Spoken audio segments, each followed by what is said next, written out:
아멘. 오늘 함께 볼 하나님의 말씀은 요한계시록 12장입니다. 요한계시록 12장 우리 5절 6절 말씀을 함께 보도록 합니다. 요한계시록 12장 5절 6절 우리 한 목소리로 함께 읽습니다. 여자가 아들을 낳으니 이는 장차 철장으로 만국을 다스릴 남자라. 그 아이를 하나님 앞과 그 보좌 앞으로 올려가더라. 그 여자가 광야로 도망하매 거기서 1260일 동안 그를 양육하기 위하여 하나님께서 예비하신 곳에 있더라. 아멘. 우리가 함께 읽은 요한계시록 12장의 본문은 하늘의 큰 표적을 통해 하나님의 백성과 사탄의 영적 대결을 그리고 있습니다. 해를 입은 여인은 하나님의 백성 곧 교회를 상징하며 용은 그것을 대적하는 사탄을 상징하죠.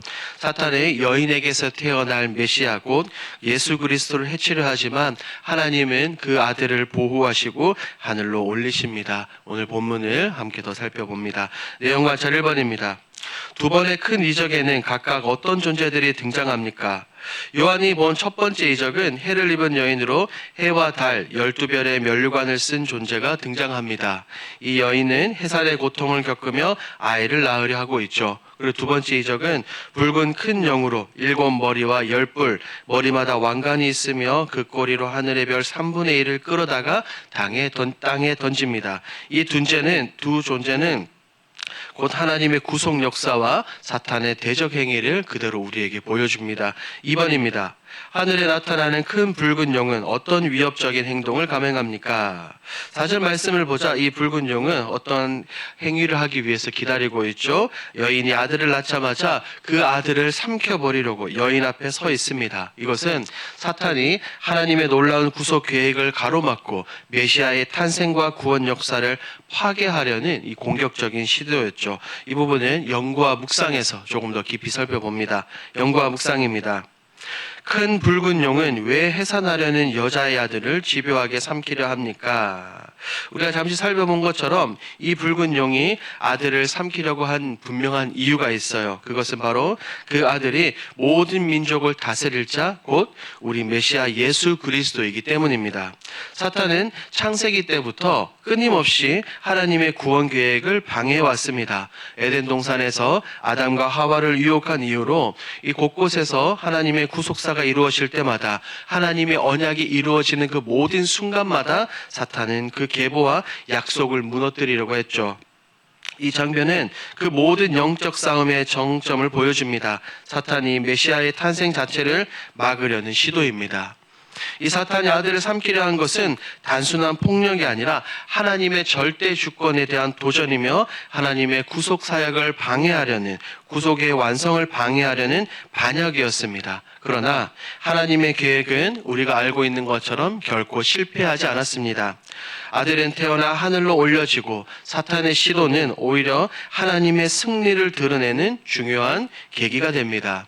이 본문에서 말하고 있는 이것은 우리에게 굉장히 중요한 교훈을 주죠. 무엇입니까? 사탄은 지금도 여전히 교회와 하나님의 백성들을 공격한다는 겁니다. 믿음의 사람들 안에서 복음의 생명이 태어나지 못하도록 방해하죠.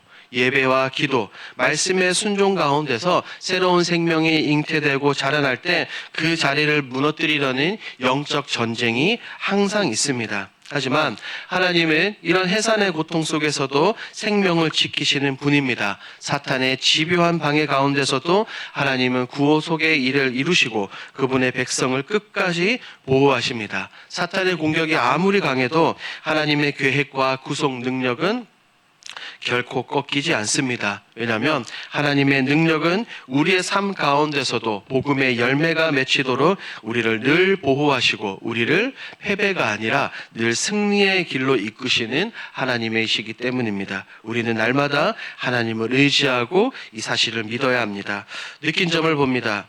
여인의 아들을 삼키려던 용이 실패하고 예수님께서 부활과 승천으로 승리하신 모습을 보며 무엇을 느낍니까?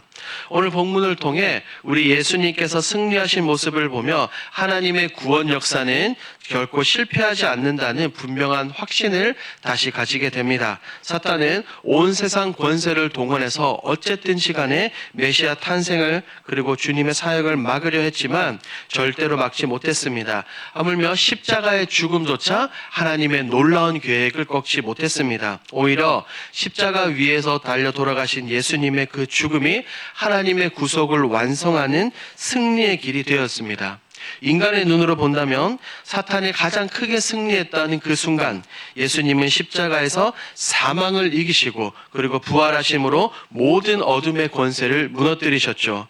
이 장면을 묵상하며 우리 역시 때로는 세상의 공격과 고난 속에서 하나님의 뜻이 지연되거나 실패하는 것처럼 느낄 때가 있습니다. 하지만 하나님의 뜻은 그렇지 않습니다. 하나님은 항상 우리를 지켜 보호하여 주시고 끝까지 구원 약속을 이뤄가는 분입니다. 예수님께서 승리하셨기 때문에 예수님께 붙어있는 우리 역시도 반드시 승리할 수 있습니다. 어떠한 상황 속에서도 패배가 아닌 승리를 맛볼 수 있다는 것이죠. 이 말씀을 통해 우리는 분명히 느낄 수 있고 분명한 확신을 가질 수 있습니다. 믿음의 사람은 현실의 싸움에서 지는 것 같아 보여도 하나님 가운데서 이미 승리했다는 사실 말입니다. 그러므로 우리는 결코 어떠한 일이 있더라도 낙심하지 않고 예수 그리스도의 승리를 의지해 오늘도 복음의 증인으로 살아가야 되겠다는, 하나님의 사람으로 살아가야 되겠다는 굳건한 소망을 가지고 살아가야 합니다. 적용입니다. 내가 외부의 위협으로 연단의 시간을 갖고 주님께 영광을 돌리게 된 적은 언제입니까?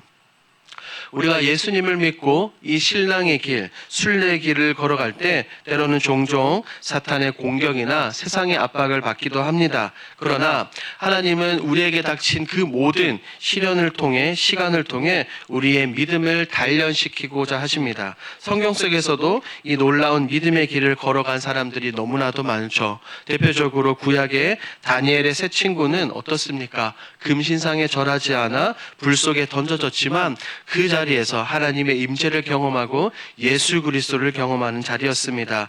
불길 속에서 하나님께서 함께 하신 그 주님으로 인해 그 왕의 입에서, 많은 사람들의 입에서 하나님만이 참 신이시다라는 그 고백이 터져 나왔습니다. 이처럼 하나님은 우리가 세상의 압박과 외부의 공격 속에서도 믿음을 잃지 않으면 그 모든 어려움을 통해 하나님의 영광을 분명하게 드러내시는 것입니다.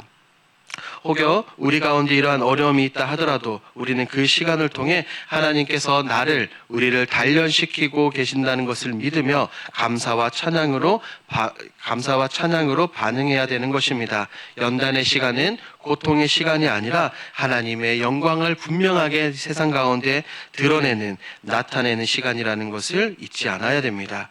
마지막 결단입니다. 예수 그리스도의 십자가 승리가 곧 나의 승리임을 굳게 믿으며 담대히 살아가기 위해 오늘 무엇을 실천하겠습니까? 오늘 함께 나눈 이 요한계시록 12장 말씀을 생각하며 다음과 같은 결단을 해보는 것은 어떻습니까? 오늘 우리는 어떠한 상황 가운데서도 예수 그리스도의 십자가 승리를 나의 승리로 믿는 것입니다. 이렇게 살아갈 때 두려움 대신 믿음의 담대함으로 하나님의 자녀로서 이 세상을 굳건히 살아가게 되는 것이죠. 그리고 세상의 공격과 유혹 가운데서도 다름 아닌 말씀과 기도를 통하여 우리의 믿음을 지키는 것입니다. 왜냐하면 내가 승리하는 것이 아니라 이미 말씀과 기도 가운데 우리 승리하신 주님을 더욱더 붙드는 것이죠. 그래서 이 승리하신 주님을 의지해 끝까지 인내하는 증인의 삶을 살아가는 것입니다. 이 모든 것을 기억하시고 오늘의 삶 가운데 이 모든 것을 실천하시는 저와 여러분들이 되길 주님의 이름으로 축복합니다. 아멘. 오늘 들은 말씀을 기억하며 함께 기도하겠습니다. 첫 번째, 승리의 주님께 늘 붙어있는 삶이 되게 하옵소서. 두 번째입니다. 세상의 위협 속에서도 주님의 승리를 붙들고 오늘도 믿음으로 견디게 하옵소서. 우리 11월 공동기도 제목입니다. 성도들의 생각이 한 마음으로 모아져 리모델링에 큰 힘이 되게 하옵소서. 교회에 대한 사랑과 긍지로 협력하게 하시고 기쁨 가운데 비전을 향해 나가게 하옵소서. 이와 같은 공동기도 제목으로 기도하시고 여러분들이 가지고 오신 개인기도 제목으로 자유롭게 기도하시다가 돌아가겠습니다. 우리 주여 힘차게 부르시고 기도합니다. 주여